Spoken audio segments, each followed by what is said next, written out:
बिस्मिल्लाहिर्रहमान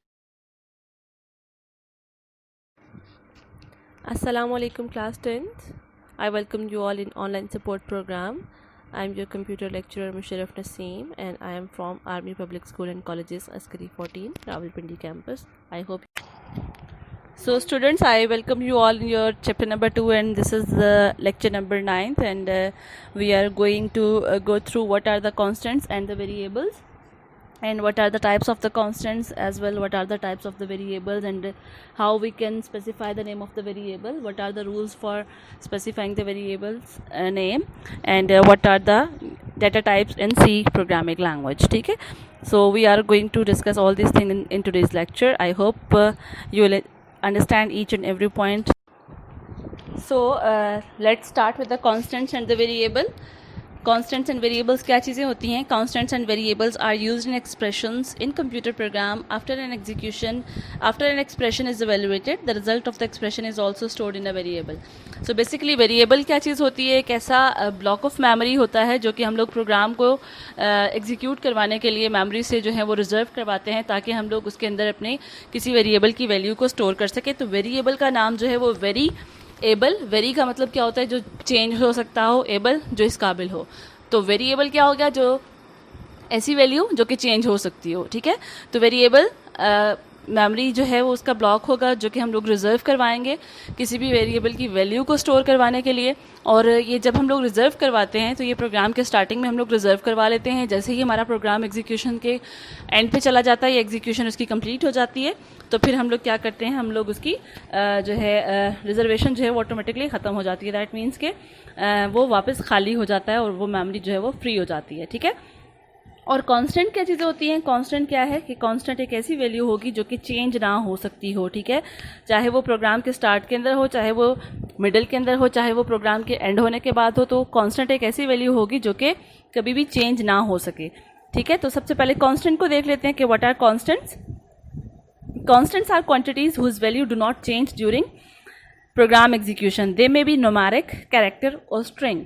ठीक है जी, कांस्टेंट जो है वो किसी भी कैटेगरी का हो सकता है. वो कोई नंबर भी हो सकता है, कोई पॉजिटिव नंबर हो सकता है, कोई नेगेटिव नंबर हो सकता है, कोई पॉइंट्स का नंबर हो सकता है. That can also be a character.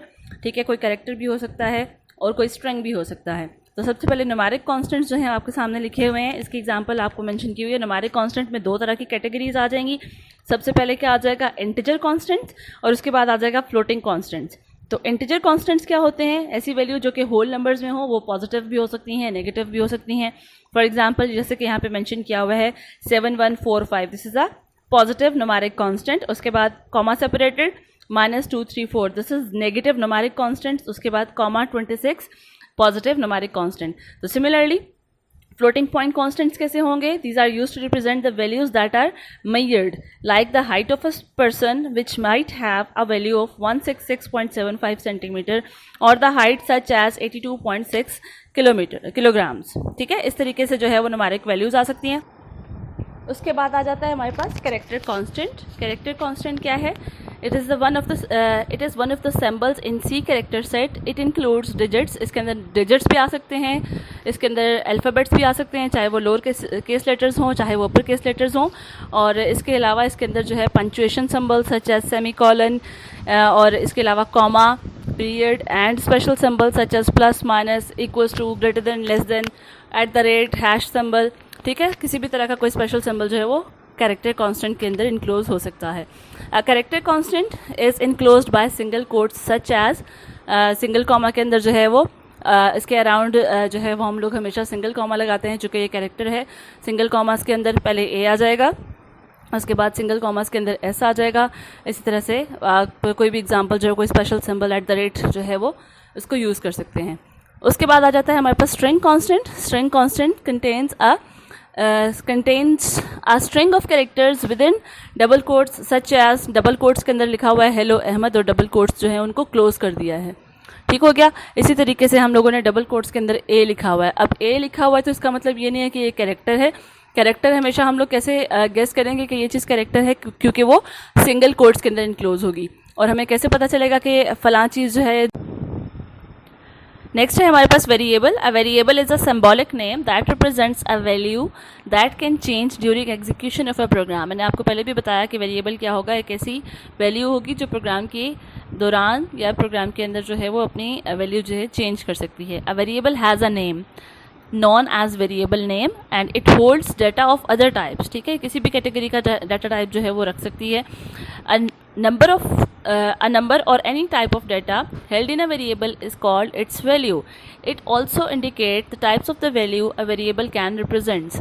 Variables are of two types, numeric and characters. Numeric variables कैसे होंगे? These are used to represent numeric values in computer programs. They represent integer and floating point values. यानी कि इसके अंदर whole numbers भी आएंगे, इसमें points वाले नंबर भी आएंगे, इसमें पॉजिटिव नंबर भी आ सकते हैं, इसमें नेगेटिव नंबर भी आ सकते हैं.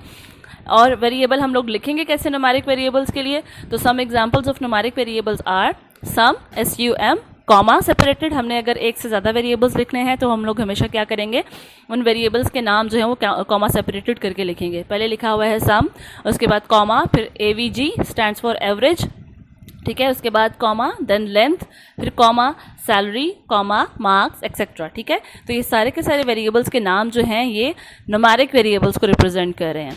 उसके बाद हमारे पास आता है character variable that represents character values in computer program. It can represent a single character और अ स्ट्रिंग ऑफ कैरेक्टर्स. ठीक है, एक सिंगल भी हो सकता है, स्ट्रिंग ऑफ कैरेक्टर भी हो सकता है. अगर हम लोगों ने स्ट्रिंग ऑफ कैरेक्टर्स लिखने हैं तो फिर वो क्या होगा कि हम लोग जो है वो एक एक कैरेक्टर को जो है वो इनक्लोज करते जाएंगे सिंगल कोट्स के अंदर.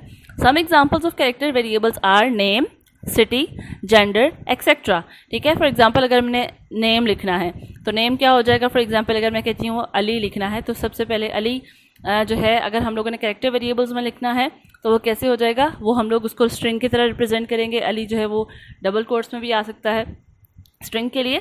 तो अगर हम लोग सिंगल कैरेक्टर्स में लिखते हैं तो हम लोगों ने अली अगर लिखना है तो पहले ए लिखेंगे डबल कोट्स के अंदर, फिर एल लिखेंगे डबल कोट्स के सॉरी पहले ए लिखेंगे सिंगल कोट्स के अंदर, फिर एल लिखेंगे सिंगल कोट्स के अंदर और फिर आई लिखेंगे सिंगल कोट्स के अंदर.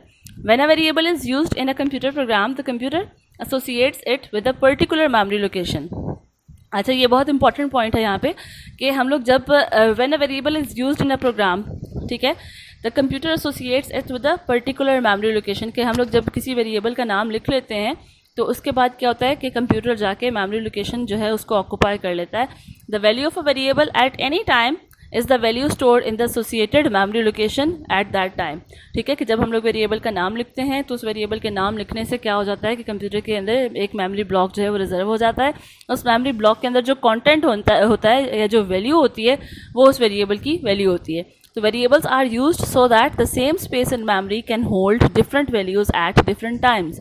तो हम लोग वेरिएबल्स को क्यों यूज़ करते हैं? ताकि हम लोग वही मेमोरी जो है वो डिफरेंट वैल्यूज़ को यूज़ करने के लिए, या फॉर एग्जांपल मैंने एक से ज़्यादा दफ़ा एक प्रोग्राम को एग्जीक्यूट करवाना है तो मैं उसी वेरिएबल की वैल्यू को या उसी मेमोरी लोकेशन को बार बार यूज़ कर सकती हूँ ताकि उसकी वैल्यूज़ चेंज करके. फॉर एग्जांपल अगर मैंने किसी बच्ची का रिजल्ट जनरेट करना है तो रिज़ल्ट जनरेट करने के लिए मैंने हर एक स्टूडेंट के इंडिविजुअल जो है, क्योंकि मार्क्स एंटर करने होंगे तो मुझे हर एक के लिए अलग अलग रिज़ल्ट जनरेट करना पड़ेगा. तो उसकी जो मेमोरी हम लोगों ने रिज़र्व की होगी तो इसका मकसद ये है कि वही मेमोरी जो हमने रिज़र्व की है उसी को बार बार यूज़ करें, बजाय इसके कि मैंने अगर 30 स्टूडेंट्स का रिज़ल्ट जनरेट करना है तो मैं 30 टाइम्स जो है वो उसके क्या करूँ, 30 टाइम्स जो है वो कोड बार बार लिखूँ और उसको एग्जीक्यूट करूँ. तो अगर मैं एक दफ़ा कोड जो है वो लिख देती हूँ और वेरिएबल्स के नाम लिख देती हूँ तो उन्हीं वेरिएबल्स के अंदर जो है उनके मार्क्स में बार बार ऐड करके उसको जनरेट करवा सकती हूँ. यानी कि हम लोग कोड एक दफ़ा लिखें और उसको मल्टीपर्पज़ जो है अपने मकसद के लिए यूज़ कर सकते हैं. ठीक है, next we are having rules for specifying variable name. आपने वेरिएबल का नाम जो लिखना है वो कैसे लिखना है उसके लिए कुछ स्पेसिफिक रूल्स हैं जो कि आपने हमेशा ध्यान में रखने हैं. इसको इंपॉर्टेंट मार्क कर लें. इन वेरिएबल्स में से जो है वो आपकी असाइनमेंट भी है. इन्हीं रूल्स के अकॉर्डिंगली आपने असाइनमेंट जो है वो भी अपनी सबमिट करवानी है मुझे. और ये पूरे के पूरे रूल्स जो हैं ये बहुत इंपॉर्टेंट हैं. ये शॉर्ट क्वेश्चन आंसर में पेपर में आते हैं. इनमें से कोई ना कोई MCQ जो है वो भी पूछा जा सकता है. और आपको कोई एक वेरिएबल का नाम जो है वो भी लिख के दिया जा सकता है कि जी बताएं ये वेरिएबल उसके रूल्स के अकॉर्डिंगली सर्टिफाइड है या नहीं है, वेरीफाई करें इसको. ठीक है, अ वेरिएबल, सबसे पहला point, a variable begins with a letter और underscore and may consist of letters, underscores and और डिजिट्स. ठीक है, कि वेरिएबल का नाम जो हमने लिखना है वो क्या हो सकता है, किसी अल्फ़ाबेट से भी स्टार्ट हो सकता है, किसी अंडरस्कोर से भी स्टार्ट हो सकता है. ठीक है, या किसी डिजिट से भी स्टार्ट हो सकता है. उसके अलावा the underscore may be use to improve readability of the variable name, for example over time.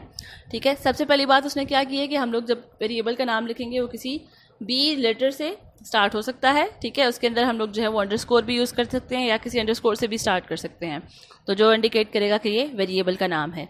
उसके अलावा दूसरे पॉइंट में वो क्या कह रहा है कि अगर हम लोगों के पास जो है हमने किसी वेरिएबल का नाम जो है वो रीडेबल करना हो, फॉर एग्जांपल अगर मैं कहती हूँ फादर्स नेम या फर्स्ट नेम, मदर्स नेम, ठीक है, अगर मैंने किसी एक वेरिएबल का नाम लिखना हो मदर्स नेम या फादर्स नेम या फर्स्ट नेम या लास्ट नेम, तो मैं उन दोनों वर्ड्स को किस तरह से रीडेबल बनाऊंगी। मैं दोनों वर्ड्स को सेपरेटली नहीं लिख सकूंगी, क्योंकि हमारे पास एक रूल ये भी है कि हम लोग अगर दो वर्ड्स जो हैं वो लिख देते हैं, for example first space name, तो ये इनवैलिड हो जाएगा। तो उसके लिए मुझे क्या करना पड़ेगा, फर्स्ट अंडरस्कोर नेम जो है वो मैं यूज़ कर सकती हूँ। सिमिलरली जैसे आपको बुक में एग्जांपल दी हुई है, ओवर टाइम को किस तरह से लिखा हुआ है, ओवर अंडरस्कोर टाइम। ठीक है, तो आपने स्पेस नहीं देनी, स्पेस को आप एक्सक्लूड करके उसकी जगह अंडरस्कोर का यूज़ कर सकते हैं। थर्ड पॉइंट है, there is no restriction on the length of the variable name, however only the first 31 characters of a variable are significant. This means that if two variables have the same first 31 characters, they are considered to be same variables. ठीक है, तो वो क्या कह रहा है कि जो वेरिएबल का नाम है उसकी वैसे तो कोई लिमिटेशन नहीं है कि वो जितना मर्जी लंबा आप लिख लें, यानी कि जितने मर्जी कैरेक्टर्स के ऊपर वो लंबा आ जाए, उससे कोई फ़र्क नहीं पड़ता। लेकिन जो आपका कंपाइलर है, जो सी लैंग्वेज का कंपाइलर है, वो क्या कह रहा है कि however the only first 31 characters, इसको अंडरलाइन कर लें, the only first 31 characters of a variable are significant, कि अगर आपने कोई नाम लिखा भी है तो उसके फर्स्ट 31 कैरेक्टर्स जो उसको जो है वो कंसिडर किया जाएगा और बाकी सारी चीज़ें जो है उसको इग्नोर कर दिया जाएगा। फर्स्ट 31 कैरेक्टर जो है उसको वेरिएबल का नाम कंसिडर कर लिया जाएगा और बाकी को इग्नोर कर दिया जाएगा, उतना ही काफ़ी है, वो ये कह रहे हैं। ठीक है, उसके बाद है both upper and lower case letters are allowed in naming variables. An upper case letter is considered different from a lower case letters. For example, the variable avg capital letters में अगर मैंने लिखा हो is different from the small letters में अगर मैंने लिखा हो avg, और अगर हम लोग जो है वो डिफरेंट वेरिएशंस के साथ कैपिटल और स्मॉल लेटर्स के साथ लिखते हैं तो वो तीनों के तीनों जो हैं वो डिफरेंट होंगे। क्यों? क्योंकि ये सी लैंग्वेज और C++ लैंग्वेज जो है ये केस सेंसिटिव लैंग्वेज होती हैं, तो इसमें कैपिटल और स्मॉल लेटर्स जो हैं इन दोनों का फ़र्क होता है। उसके बाद अगला पॉइंट है, special characters can not be used as variable name, for example hash, ठीक है, या नंबर साइन, क्वेश्चन मार्क, @ ठीक है, सेमी कॉलन, ये सारी चीज़ें हम लोग किसी भी वेरिएबल के नाम के लिए इस्तेमाल नहीं कर सकते। कीप इन माइंड, हम लोग कोई भी स्पेशल सिंबल, कोई भी कैरेक्टर जो है वो इस तरह से यूज़ नहीं कर सकते किसी वेरिएबल को नाम देने के लिए। ठीक हो गया। उसके बाद reserve words of C language such as int, case, if etcetera can not be used as variable names. ये मैंने रिजर्व वर्ड्स जो हैं वो आपको पहले भी बता दिए थे, तो ये आप लोग अलाउड नहीं हो कि रिजर्व वर्ड्स को जो है वो किसी वेरिएबल के नाम के अंदर वेरिएबल के नाम के तौर पे यूज़ कर सको। ठीक है, नेक्स्ट पॉइंट है, there must be no embedded blanks in the name of variables. For example जैसे यहाँ पे लिखा हुआ है MA और उसके बाद स्पेस आई हुई है और SS लिखा हुआ है, यानी कि मास को मैथ्स इस तरीके से नहीं लिखना, तो ये भी आपको अलाउड नहीं है। ठीक,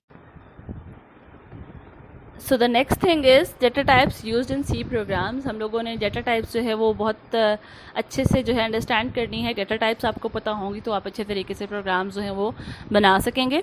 तो डेटा टाइप्स क्या चीज़ें हैं, किस किस तरह की डेटा टाइप्स हैं वो हम लोग यूज़ कर सकते हैं, कौन कौन सी कैटेगरीज हैं उसकी देख लेते हैं। C provides 3 main data types for variables, that is integer, floating point and character variable. सबसे पहले इंटीजर, ठीक है, जो कि नंबर्स होंगे, होल नंबर्स, चाहे वो पॉजिटिव हों चाहे वो नेगेटिव हों। उसके बाद आ जाते हैं फ्लोटिंग पॉइंट नंबर्स, जो कि पॉइंट्स में होते हैं, वो भी चाहे पॉजिटिव हों चाहे नेगेटिव हों। उसके बाद आ जाते हैं कैरेक्टर वेरिएबल्स। कैरेक्टर वेरिएबल्स जो हैं वो आपके पास डिजिट्स भी हो सकते हैं, लेटर्स हो सकते हैं, चाहे वो अपर केसेस लेटर हों चाहे वो लोअर केस लेटर्स हों, तो वो किसी भी कॉम्बिनेशन में आ सकते हैं। इसके अलावा स्पेशल सिंबल्स जो हैं वो भी, जो कि सिंगल कोट्स के अंदर इनक्लोज किए जाए, यानी as a character data type उनको हम लोग यूज़ कर सकते हैं। तो सबसे पहले हम लोग देख लेते हैं इंटीजर डाटा टाइप जो है वो क्या है, उसको हम लोग किस तरह से यूज़ करते हैं। Integer variable declaration statement has the form, ये आपको मेंशन की हुई है सामने, टाइप, उसके बाद लिखा हुआ है स्पेसिफायर, VAR वेरिएबल, ठीक है, और उसके बाद सेमी कॉलन। सबसे पहले आपने टाइप लिखनी है, इसको अंडरलाइन कर लें। टाइप एक पोर्शन इसका, उसके बाद टाइप स्पेसिफायर जो है वो एक पोर्शन हो जाएगा, उसके बाद दूसरा पोर्शन है इसका वेरिएबल का। टाइप स्पेसिफायर में हमने हमेशा क्या लिखना है कि कौन सी डाटा टाइप हमने यूज़ करनी है, और उसके बाद जो वेरिएबल लिखा हुआ है इसका मतलब ये है कि ये वेरिएबल का नाम होगा, और उसके बाद जो स्टेटमेंट टर्मिनेटर लगा हुआ है जिसको हम लोग सेमी कॉलन कहते हैं ये आपका लगेगा। ठीक है, तो इसकी एग्जांपल जो मेंशन की हुई है, for example int sum. Int क्या है? इंटीजर की शॉर्ट फॉर्म है। INT हमने हमेशा INT ही लिखनी है, उसकी शॉर्ट फॉर्म लिखनी है, कंप्लीट इंटीजर नहीं लिखना हमने। Int sum, sum is the name of the variable, और उसके बाद सेमी कॉलन। ठीक है, the declaration consist of the type name int followed by the name of the variable sum. ठीक है, all the variables used in C program must be declared, यानी कि अगर आपने प्रोग्राम के अंदर कोई वेरिएबल यूज़ करना है तो आपने पहले उसको डिक्लेयर करना। डिक्लेयर का मतलब क्या होता है? उसको अनाउंस करना, उसको बताना कि ये एक वेरिएबल है, इसका नाम ये है। ठीक है, तो पहले आपने ये बताना है। If there are more than one variable of the same type, separate the variable name with commas as shown in the following declaration statement. ठीक है, कि अगर आपके पास एक ही डाटा टाइप के बहुत सारे वेरिएबल्स हों तो आप उनको जो है वो एक ही डाटा टाइप के क्रॉसपॉन्डिंगली डिफरेंट लिख सकते हो, कॉमा सेपरेटेड करके। ठीक है, तो हम लोग कैसे लिखेंगे? आपको मेंशन किया हुआ है इंट। ठीक है, डाटा टाइप इंट है, उसके बाद A, B, सम, प्रोडक्ट। इसका मतलब ये है कि ये सारे के सारे पहले इंट A है, फिर इंट B है, फिर इंट सम है, इंट प्रोडक्ट है। अगर हम लोग इनको इंडिविजुअली देखें तो ये सारे int A, int B, int sum, int product, ये सारे इंटीजर डाटा टाइप के वेरिएबल्स हैं, और इनको हम लोग सारों को क्या करें, एक सिंगल स्टेटमेंट में जो है वो इस तरीके से लिख सकते हैं कि int A, B, sum, product. ठीक है जी, इस तरीके से हम लोग उसको यूज़ कर सकते हैं। Declaring a variable tells the computer the name of the variable and it's type. This enables the compiler to recognize the valid variable names in program. This is very helpful if the user types the wrong spellings of a variable name in his program. The compiler will give an error message indicating that the variable is not declared. ठीक है जी, तो इससे क्या होगा कि declare करने का फ़ायदा ये होगा कि हमें पता चल जाएगा कि हम लोगों ने जो वेरिएबल का नाम लिखा हुआ है वो कौन सा वाला नाम है, और अगर हम लोग उसको कहीं गलत कॉल करते हैं तो हमें कंपाइलर जो है वो एरर मैसेज जो है वो इंडिकेट करता है। एरर मैसेज में वो बताता है कि जी ये जो नाम आप लिख रहे हैं या ये जो वेरिएबल का नाम आप बता रहे हैं ये डिक्लेयर नहीं हुआ हुआ। ठीक है, तो फिर आप वापस जाके उसको ठीक करते हो। अब डिक्लेरेशन देख लेते हैं। Declaration of N integer variable can begin with the type क्वालिफायर्स। इसको अंडरलाइन कर रहे हैं, टाइप क्वालिफायर्स। अगेन मैं रिपीट कर रही हूँ, टाइप क्वालिफायर्स। अब ये टाइप क्वालिफायर्स क्या है कि ये इंटीजर डाटा टाइप की ही बात कर रहा है कि इसके टाइप क्वालिफायर्स क्या हैं। उसमें आ जाता है शॉर्ट, लॉन्ग, अनसाइंड और signed. Some examples are short, int, sum. इसका मतलब क्या है कि हम लोगों के पास इंटीजर डाटा टाइप चाहिए लेकिन उसके लिए हमें थोड़ी कम स्पेस चाहिए। ठीक है, मतलब बहुत ज़्यादा लंबी वैल्यूज़ रिक्वायर्ड नहीं है। ठीक है, तो शॉर्ट इंट नाम आ जाएगा। उसके बाद सेकंड एग्जांपल में क्या दिया हुआ है, लॉन्ग इंट सम कॉमा एवरेज। इसका मतलब क्या है कि लॉन्ग इंट का मतलब क्या है कि हमें इंटीजर डाटा टाइप चाहिए लेकिन वो ज़्यादा स्पेस वाला चाहिए। शॉर्ट इंट का क्या मतलब था कि हमें इंटीजर डाटा टाइप चाहिए लेकिन वो स्पेस थोड़ी कम चाहिए, मतलब कि हमें बहुत ज़्यादा वैल्यूज़ उसमें नहीं डालनी है, तो जो मेमोरी ब्लॉक रिजर्व हो वो बहुत ज़्यादा स्पेस का ना हो। इससे क्या होता है कि आपकी जो कंप्यूटर की मेमोरी है वो बहुत ज़्यादा ज़ाया नहीं होती। तो अगर आपको कम वैल्यूज़ जो हैं वो रिक्वायर्ड हैं तो आप उसके लिए शॉर्ट इंट लगा दो, और अगर आपको लगता है कि आपके जैसे यहाँ पे इन्होंने लॉन्ग इंट सम कॉमा एवरेज लिखा हुआ है। अब किसी भी वैल्यू का जब सम होता है तो सम की वैल्यू जो है वो जाहिर सी बात है, अगर मैं 2 + 4 लिखती हूँ तो 2 जो है वो भी एक छोटी वैल्यू है, 6 जो है वो भी एक छोटी वैल्यू, 4 जो है वो भी एक छोटी वैल्यू है। सिमिलरली जब हम लोगों के पास बहुत ज़्यादा लंबी या लेंथी वैल्यूज़ होती हैं तो उनको जब हम लोग ऐड करते हैं तो उसकी वैल्यू जो है वो लंबी हो सकती है। सिमिलरली अगर हम लोग किसी की एवरेज निकालते हैं तो वो भी वैल्यूज़ जो हैं वो लंबी हो सकती हैं। तो ऐसी वैल्यूज़ जिनके लिए हमें ज़्यादा लेंथी वैल्यूज़ या रिजल्ट वाली वैल्यूज़ हैं वो रिक्वायर्ड होती हैं तो वहाँ पे हम लोग क्या लगा लेते हैं, हम लोग लॉन्ग इंट जो है वो लगा लेते हैं। ठीक है, उसी के बाद जो है वो थर्ड स्टेटमेंट में क्या लिखा हुआ है, अनसाइंड इंट काउंट। ठीक है, अनसाइंड का मतलब क्या है कि इसके साथ साइन नहीं है। अनसाइंड का मतलब बाय डिफ़ॉल्ट पॉजिटिव वैल्यूज़ की बात कर रहे होते हैं। साइंड का मतलब क्या होता है कि जिसमें कोई ना कोई प्लस या माइनस का साइन लगा हुआ होता है। ठीक है, तो अनसाइंड का मतलब जिसके साथ साइन ना हो, अगर किसी भी वैल्यू के साथ, फॉर एग्जांपल मैं अगर बात करती हूँ कि 4, 6, 8 के साथ अगर हम लोगों के कोई वैल्यू प्लस माइनस नहीं लगा हुआ तो ये अनसाइंड होगा। ठीक है, तो अनसाइंड इंट काउंट है। उसके बाद है शॉर्ट अनसाइंड इंट काउंट, यानी कि okay, the next thing is type क्वालिफायर्स. Type क्वालिफायर्स क्या होते हैं, ये आपको शॉर्ट क्वेश्चन आंसर में भी पूछा जा सकता है. इसका शॉर्ट क्वेश्चन बना लें, what are the type qualifiers. Integer type qualifiers की बात कर रही हूँ फिलहाल में. तो इसमें इसकी डिटेल्स जो हैं, आपको एक टेबल बनाया हुआ है. ये टेबल आपने एज इट इज़ इसके नंबर ऑफ बाइट्स और इसकी रेंज जो है वो याद करने हैं. ये MCQs में पूछा जा सकता है. जो लोग कंप्लीट इसको कवर करना चाहते हैं टॉपिक को, जो फुल मार्क्स लेना चाहते हैं, तो वो अच्छी तरीके से इसकी रेंज और उसके नंबर ऑफ बाइट्स जो हैं वो याद कर लें. ठीक है, ये आपको फिंगर टिप्स पर पता होना चाहिए, ये बहुत इंपॉर्टेंट है. ठीक है, तो type qualifiers refers to the number of bytes used for storing the integer on a particular computer. Refers to computer manual to find out the sizes of the computer being used. Generally, the number of bytes set aside by the compiler for the above type qualifiers as given below. ठीक है, मैंने आपको already बता दिया कि int short int का क्या मतलब होगा, लॉन्ग int का क्या मतलब होगा, अनसाइंड का क्या मतलब होगा. ठीक है, तो ये आप अगर इसका टेबल देखें तो int और शॉर्ट int. ठीक है, int और शॉर्ट int अगर आप शॉर्ट लिखते हैं या नहीं लिखते उससे कोई फ़र्क नहीं पड़ता. तो बाय डिफ़ॉल्ट जो इंटीजर आपका डाटा टाइप है, int और शॉर्ट int ये दोनों सेम है. ठीक है, int और शॉर्ट int जो है वो बाय डिफ़ॉल्ट 2 बाइट्स जो हैं वो आपके मेमोरी के रिज़र्व कर लेता है. और इसकी रेंज जो है वो -32,768 से लेके +32,768 तक जाती है. सिमिलरली लॉन्ग int है, चूँकि वो लॉन्ग है तो वो क्या करेगा, उससे ज़्यादा वैल्यू जो है वो ऑक्यूपाई करेगा. तो डेफिनेटली ये क्या हो जाएगा, लॉन्ग int क्या करेगा, 4 बाइट्स ऑफ मेमोरी रिजर्व करेगा.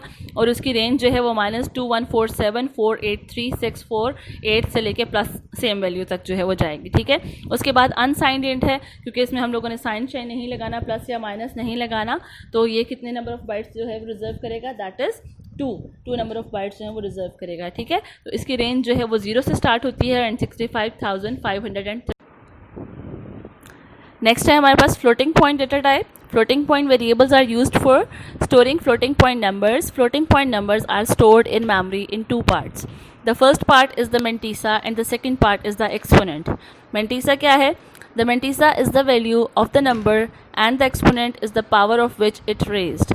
Some examples of floating point variable declaration statements are float, base, comma, height. ठीक है, कि जिसमें आपके पास पॉइंट्स के अंदर वैल्यूज़ आ रही हों. तो फ्लोटिंग पॉइंट्स कौन सी वैल्यू होती हैं, जो कि पॉइंट्स में आती हैं. वो पॉजिटिव भी हो सकती हैं, वो नेगेटिव भी हो सकती हैं. ठीक है, तो बाय डिफ़ॉल्ट फ्लोट जो है वो क्या करेगा, 4 बाइट्स ऑफ मेमोरी जो है वो रिजर्व करता है. तो उसके अकॉर्डिंगली जो है वो हम लोगों ने जो वेरिएबल्स के नाम लेने हैं, तो फ्लोट क्या है, पहले उसकी डाटा टाइप मेंशन करेंगे कि अगर हमें पता हो कि हम लोगों ने अपने प्रोग्राम के अंदर जो वेरिएबल्स यूज़ करने हैं उनकी वैल्यूज़ है वो पॉइंट पे आती हैं, तो हम लोग क्या यूज़ करेंगे, हमेशा फ्लोट यूज़ करेंगे. उसके बाद नेम ऑफ़ द वेरिएबल्स अगर एक से ज़्यादा हैं तो क्या हो जाएंगे, कॉमा सेपरेटेड हो जाएंगे. तो यहाँ पे मेंशन किया हुआ है फ्लोट, बेस, हाइट.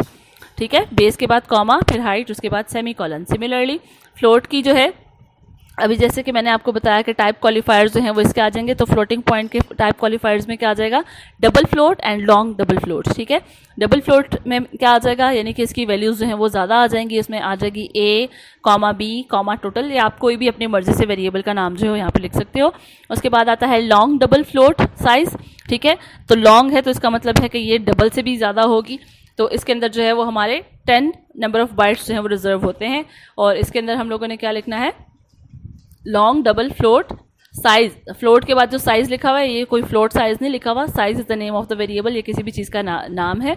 उसके बाद कॉमा x, y और उसके बाद सेमीकोलन. ठीक है, usually the number of bytes set aside by the compiler for the above floating points type qualifier are given in the table. ये टेबल भी आपने एज इट इज़ याद करना है. जैसे मैंने आपको इंटीजर जो है डाटा टाइप का टेबल दिखाया था, इसी तरीके से आपके पास फ्लोटिंग डाटा टाइप का टेबल भी जो है वो मेंशन किया हुआ है. तो फ्लोट क्या करता है, 4 बाइट्स रिजर्व करता है मेमोरी में, और विद द 6 और 7 डिजिट्स ऑफ प्रिसीजन. यानी कि अगर आपके पास पॉइंट्स के बाद 6 या 7 वैल्यूज़ आ रही हैं, प्रिसीजन्स की वैल्यूज़ आ रही हैं, तो उसके लिए सिर्फ हम लोग क्या करेंगे, सिंपल फ्लोट वैल्यू यूज़ करेंगे. और उसकी रेंज क्या होगी, 10⁻⁻38 से लेकर 10⁻+38 तक. इसी तरीके से जब हम लोग डबल फ्लोट की बात करेंगे तो इसमें जो नंबर ऑफ़ बाइट्स रिजर्व होंगे मेमोरी के वो 8 हो जाएंगे. तो इसके जो रेंज हो जाएगी, यानी कि पॉइंट के बाद ये 15 डिजिट्स ऑफ प्रिसीजन जो है वो इसको एक्सेप्ट करेगा. और इसकी जो रेंज होगी वो 10⁻+-308 से लेके +10⁻ प्लस 308 तक जाएगी। इसी तरीके से लॉन्ग डबल फ्लोट, चूँकि ये डबल फ्लोट से भी ज़्यादा है तो इसमें लॉन्ग आ जाएगा और इसकी नंबर ऑफ़ जो बाइट्स हैं मेमोरी के वो कितने होंगे, 10 रिजर्व होंगे। ठीक है, तो इसमें क्या हो जाएगा, with twice the precision of the double. तो ट्वाइस यानी कि प्रिसीजन ऑफ द डबल क्या है, अगर हमारे पास पॉइंट्स के बाद 15 डिजिट्स आ रहे हैं तो ये यहाँ पे इसकी वैल्यू क्या हो जाएगी, डबल हो जाएगी, यानी कि 30 तक जाएंगी इसकी। पॉइंट्स के बाद आप 30 तक वैल्यूज़ जो हैं उसको लेके जा सकते हो।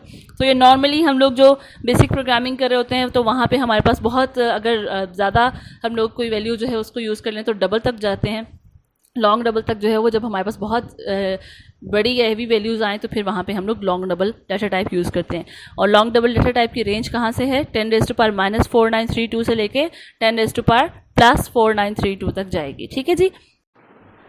अच्छा जी, इसके बाद जो है पेज नंबर 46 के ऊपर नीचे एक पैराग्राफ दिया हुआ है, उसको ज़रा देख लें। Here precision means the number of digits after the decimal point. The word float may be omitted when it is preceded by double or long double type qualifiers in the declaration statement. There is another method for representing floating point numbers known as exponential notation. ठीक है, कि हम लोग points को जो है वो ई की पावर के अंदर जो है वो भी रिप्रेजेंट कर सकते हैं। For example the number 23,688 would be represented as 2.3688 E power 4। ठीक है, तो ये जो है इसको रिप्रेजेंट करने का एक दूसरा तरीका है जो कि हम लोग सिर्फ यहाँ पे पढ़ रहे हैं, ये हम लोगों ने यूज़ नहीं करना। Here 2.3688 is the value of the number mantissa and 4 is the exponent. ठीक है, तो 4 जो है वो उसकी पावर है और बाकी जो है वो सारी वैल्यूज़ जो है उसकी मेंटीसा में आ जाएंगी। तो ये जो है वो फ्लोटिंग पॉइंट को रिप्रेजेंट करने का दूसरा तरीका है। ये भी आपसे शॉर्ट क्वेश्चन आंसर में पूछा जा सकता है कि जी बताएं, किसी भी एक वैल्यू को ले लें और उसको जो है एग्जाम्पल में कन्वर्ट करके दिखाएं एक्सपोनेंशियल रोटेशन में कि आप किस तरह से करेंगे। The exponent can also be negative. ठीक है, वो नेगेटिव भी हो सकता है, पॉजिटिव भी हो सकता है। For example, the number 0.0005672 is represented as 5.67 e power -4. ठीक है, in exponential notation is used to represent very large and very small numbers. ठीक है, कि हम लोग कहाँ पे यूज़ करते हैं एक्सपोनेंशियल नोटेशन, जहाँ पे हमारे पास या तो बहुत ही छोटे वैल्यू नंबर्स हों, बहुत छोटे नंबर्स यानी कि जो माइनस में वैल्यूज़ आ रही होती हैं वो बहुत छोटी हों, तो वहाँ पे हम लोग एक्सपोनेंशियल यूज़ करते हैं, या हमारे पास वैल्यूज़ बहुत ज़्यादा लंबी आएँ तो फिर वहाँ पे हम लोग ये यूज़ करते हैं। ठीक है, in C a floating point number of type float is stored in 4 bytes, 3 bytes of the mantissa, 3 bytes for the mantissa and 1 byte for the exponent and provide 6 to 7 digits for precision. ठीक है, इस तरीके से जो है वो memory में bytes जो है वो डिवाइड किए जाते हैं। और ओके जी, the last one is the character data type. Character variables are used to store character constants. Example of declaration of character variables are, इसमें हम लोगों ने किस तरह से इसको डिक्लेयर करना है। कैरेक्टर को हम लोग जो है वो शॉर्ट फॉर्म में CHAR से रिप्रेजेंट करते हैं, चार से रिप्रेजेंट करते हैं, और इसमें हम लोग कैरेक्टर के बाद लिखा हुआ है चार इज़ द डाटा टाइप, उसके बाद CH this is the name of the variable, comma again later again comma and A। ठीक है, ये सारे के सारे जो हैं वेरिएबल्स के नाम हैं, याद रहे। वेरिएबल्स की जो वैल्यू होंगी वो हम लोग हमेशा सिंगल कोट्स के अंदर डालेंगे। ठीक है, तो कैरेक्टर डाटा टाइप को हम लोग जो है वो इस तरह से रिप्रेजेंट करवाएंगे। Character variable can only store 1 character. ठीक है, यहाँ पे आपको कोई टेबल नज़र नहीं आएगा, तो कैरेक्टर वेरिएबल का क्या होगा, चूँकि हम लोग इसके अंदर हमेशा एक ही वैल्यू को यूज़ करते हैं तो ये कितनी मेमोरी स्पेस जो है वो ऑक्यूपाई करेगा, सिर्फ 1 बाइट। ठीक है, तो इसके अंदर जो है the compiler sets aside. So that's all for today's lecture and आपका चैप्टर नंबर 2 जो है वो कंप्लीट हो गया है। And the assignment on your behalf is you are having 3 questions for today's lecture. तो सबसे पहला क्वेश्चन क्या है, what is the difference between constant and variable. So differentiate between constant and variable, ये आपकी एक्सरसाइज का क्वेश्चन नंबर 6 है short question answers में। सिमिलरली अगेन क्वेश्चन नंबर 7 जो है that is which of the following are valid C variables, give the reason if not valid variables. मैंने आपको rules of variables जो हैं वो बता दिए हैं, आपने इन सारों को, these are 1 2 3 4 5 6 7 8 9 10, these are 10 values. आपने इन सबको चेक करना है कि ये वैलिड हैं या इनवैलिड हैं। उसके बाद आपका लॉन्ग क्वेश्चन है that is what are the rules for specifying a variable name in C language. I hope all the things are clear. If you are having any query you can ask me on my WhatsApp number. Thank you.